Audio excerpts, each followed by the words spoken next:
साथियों, आदाब, नमस्कार।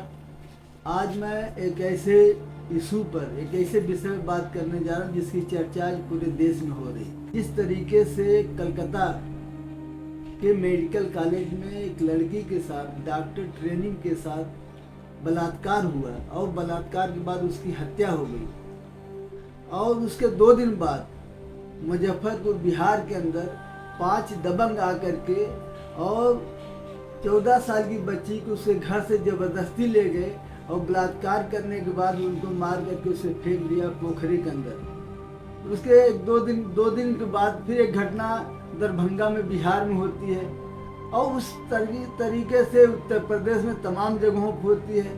आज सवाल ये है कि कानून बहुत सख्त बना है, कानून में फांसी की सज़ा का प्राविधान किया गया है, लेकिन ये बलात्कार की घटना रुक क्यों नहीं रही?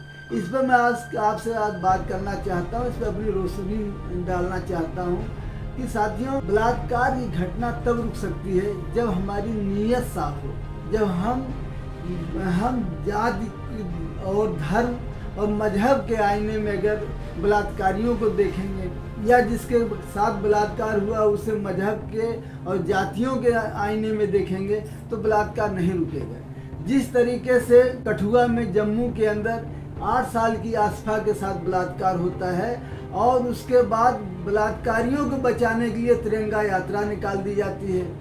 उन्नाव के अंदर कुलदीप सिंह सेंगर जैसा विधायक वहाँ एक गरीब बच्ची के साथ बलात्कार करता है, विरोध करने के बाद उसका आधा खानदान मार दिया जाता है और सरकार उसे बचाने के लिए मैदान में खड़ी हो जाती है। चिन्मयानंद जैसे बलात्कारी का केस उत्तर प्रदेश सरकार वापस ले लेती है। बिल्किस बानो जैसे केस में जहां पर बलात्कार के बाद उनको जेल भेजा गया और जेल भेजने से फर्जी तरीके से वहां की सरकार ने, गुजरात की सरकार ने उसे छुड़ाने के काम किया। जब वो छूट करके अपने घर जाते हैं तो उनके साथ क्या फूल और मालाओं से उनका स्वागत होता है। एक तरफ जो बलात्कारियों का स्वागत होगा, एक तरफ बलात्कारियों के लिए तिरंगा यात्रा निकाली जाएगी, एक तरफ जब बलात्कारियों के लिए सरकार उसका केस वापस लेगी। तो आपसे मैं ये सवाल करना चाहता हूँ, इस हुकूमत से सवाल करना चाहता हूँ, क्या कानून बनाने से बलात्कार रुकेगा? एक दलित बच्ची के साथ अगर बलात्कार होता है तो हम कैंडल मार्च नहीं निकालते हैं। जब दलित बेटी के साथ बलात्कार होता तो देश की बेटी नहीं होती है। और जब किसी हाई प्रोफाइल के साथ बलात्कार किसी के साथ वो गलत है।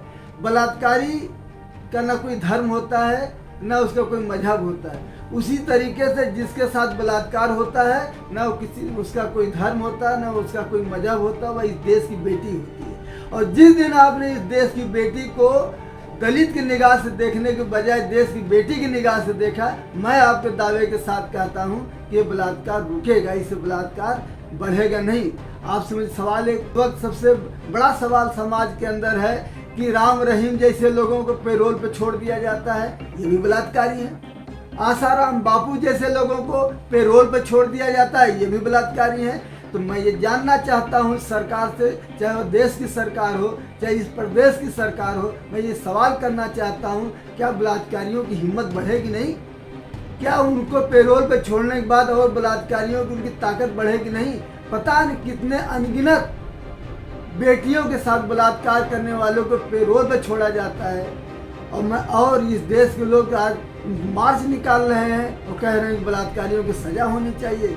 सज़ा तब होगी बलात्कारियों को, बलात्कार तब बंद होगा जब दलित की बेटी के साथ, चाहे वो कुलदीप सेंगर की तरह गरीब ठाकुर की बेटी के साथ अगर बलात्कार होता है, गरीब ब्राह्मण की बेटी के साथ अगर बलात्कार होता है, गरीब के साथ बलात्कार होता है, चाहे अमीर को, उसे सिर्फ बलात्कार की नीयत से देखना चाहिए और तभी इस देश के अंदर बलात्कार रुकेगा।